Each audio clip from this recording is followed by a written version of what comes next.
Interdiction des burkinis sur les plages de Cannes jusqu'à la fin du mois. La décision de la municipalité fait des vagues.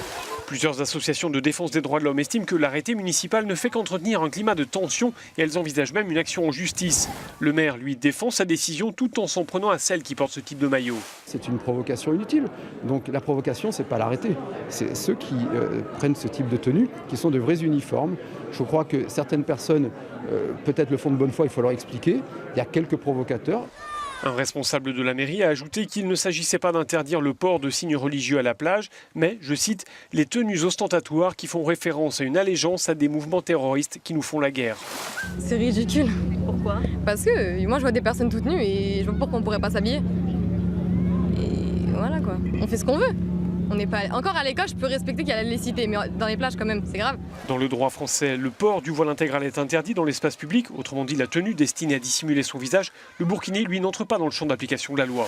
Je pense que ce n'est pas illégal, que tout le monde a le droit d'accéder à la plage puisque c'est un lieu public.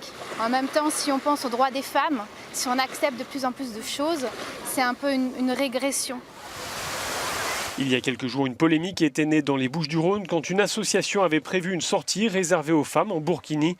L'événement avait finalement été annulé.